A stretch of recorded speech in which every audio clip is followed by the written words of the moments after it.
Assalamualaikum warahmatullahi wabarakatuh.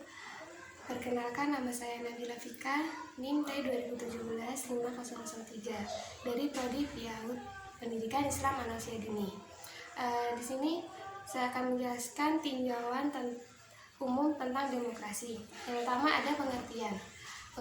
Pengertian demokrasi dapat dijelaskan melalui dua sudut pandang, yaitu sudut pandang secara bahasa dan istilah. Secara bahasa, demokrasi adalah berasal dari bahasa Yunani, yaitu demos dan kratos. Demos yang berarti rakyat atau penduduk suatu tempat, dan kratos berarti pemerintahan, kekuasaan, dan kedaulatan.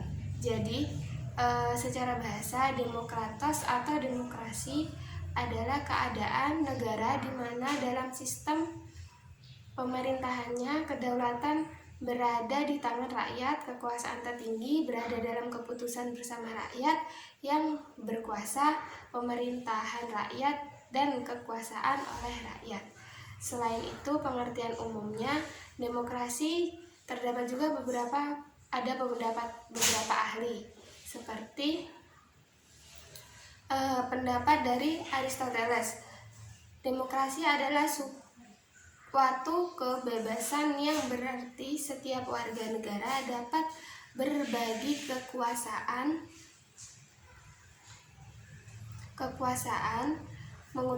mengutarakan bahwa setiap warga negara itu setara dalam jumlah, yaitu satu individu. Dalam demokrasi tidak ada penilaian terhadap tingginya nilai individu tersebut. Yang kedua, ada macam-macam demokrasi. Di sini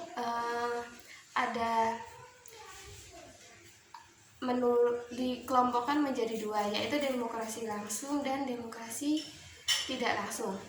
Demokrasi langsung terjadi bila rakyat mewujudkan kedaulatan politiknya dilakukan secara langsung. Keberadaan lembaga legislatif hanya berfungsi sebagai pengawas atau pengontrol jalannya pemerintahan. Sementara itu, pemilihan pejabat eksekutif seperti presiden, wakil presiden, gubernur,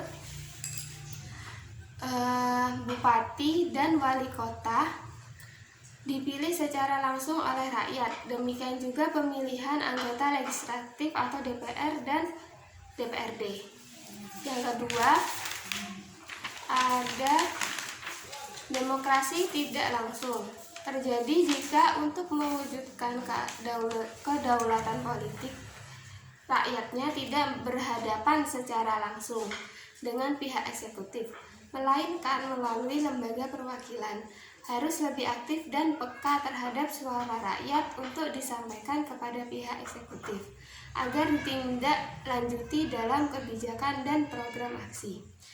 Sedangkan dilihat dari titik paham atau prinsip ideologi, demokrasi terbagi menjadi 3 model. Yang pertama ada demokrasi liberal, yaitu demokrasi yang didasarkan dari hak individu suatu warga negara, di mana setiap individu dapat mendominasi dalam demokrasi ini. Pemerintah tidak akan banyak ikut campur dalam kehidupan masyarakatnya, di mana pemerintah memiliki kekuasaan terbatas. Yang kedua ada demokrasi komunis, yaitu demokrasi yang berdasarkan dari hak pemerintah di negaranya, di mana pemerintah mendominasi atau memegang kekuasaan tertinggi. Demokrasi komunis ini tidak dibatasi dan bersifat totaliter, yang membuat hak setiap individu tidak ada pengaruhnya pada pemerintah.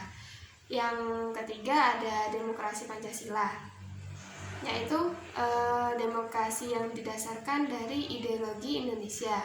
Demokrasi Pancasila ini yang dianut oleh Indonesia.